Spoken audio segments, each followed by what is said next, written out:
And we might, abstraction and connection is the issue here. We might go to the website. This is ghost catching with light. Ghost Catching, 1999, Paul Kaiser, Shelley Escar and Bill T. Jones. And, you know,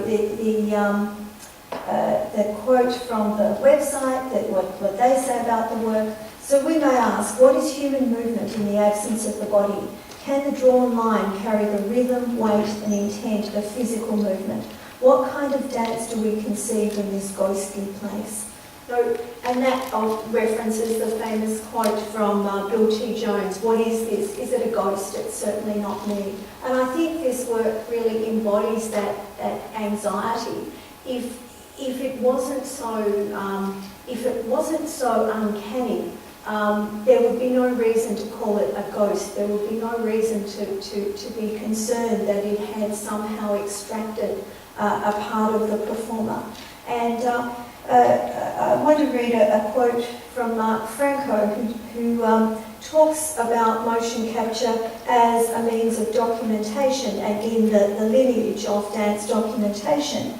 And he says the distinction in digital dance between rotation and performance is abolished. Dance becomes synonymous with its own visual analysis. So what I think he's saying there is that a motion capture representation is both, on one hand, the actual performance on some level. It is an actual iteration, it's an actual performance. It's not an abstraction. It may abstract the look of the performance, but it is actually what happened. It can be considered a specific performance, but it's also a trace. So it's also a means of analysis. And in fact, the choices as to, you know, in this case, you know, the most beautiful choices, because you can really feel the volume of the movement in the CG modelling and figures that the open-ended group created there. You know, one of the best, probably all-time best examples, I think, of dance avatars, this work. And of course, Biped with Cunningham as well. But the choices about how to draw, and those are hand-drawn, how to draw those lines, where to draw those lines, are actually a process of thinking about the movement. And they're thinking, they're an annotation as well as a representation on some level. And talking about abstraction and connection again, I'm going to show you an example from the completely other end of the universe. Some of you may have seen this last year, but I think it fits in this context about how motion capture both abstracts, so takes out of context, but also connects.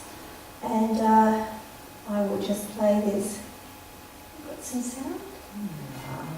Oh, hold on a minute. Oh, well, I thought we had sound before.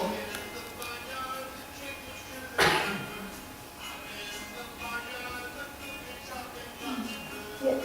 Well, maybe for the last one we need some sound, so maybe we won't worry about it for this.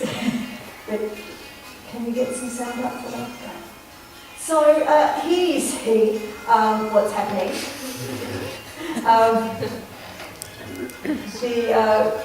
You know, you can just see the quality of movement in the bread there. The concept, of course, is slow food, so the bread, you know, is grown, is happy. The bread needed to be happy, so the sausage dog is happy, and, you know, you can see that sort of translation. But a complete abstraction of context and form, and yet there is, you know, there is I'm not sure that I would call that dance, and we could probably spend a long philosophical sort of evening over that, but just that sense of, that odd sense of connection and abstraction, I think, that motion capture brings. And digital tools for dance, moving from the performative to the idea of software tools, and I think that this is a very important shift. Lifeform's, of course, one of the first and most prevalent software tools, where basically you can use an avatar, you can pose the avatar in different dance phrases, and then you can make the avatar move.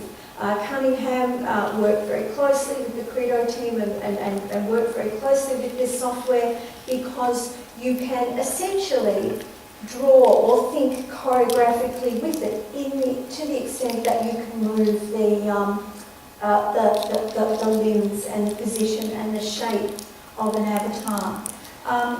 Work by Scott Delahunter, Software for Dancers, in 2001, took this concept a little bit in a different direction, in that he created these annotatable video forms where you can actually sketch over the top of the video, and you can annotate, you can mark the place in the video where you want that annotation to go. And this idea of sketching over the top of the video is perhaps a more customizable form. And it came out of a workshop with a number of artists where the question was, how does this, what kind of software do these particular practices need? And because the artists that he was working with were people that were more concerned with a kind of a generalised movement sense rather than a highly positional kind of movement, which of course works for Cunningham's work. Not that it doesn't have movement as well, but it is highly position based. And when Scott Delahunter was working with these other artists, they said, well, no, this is not really what we want. We want to be able to kind of indicate the lines, the trajectories, the particular movements.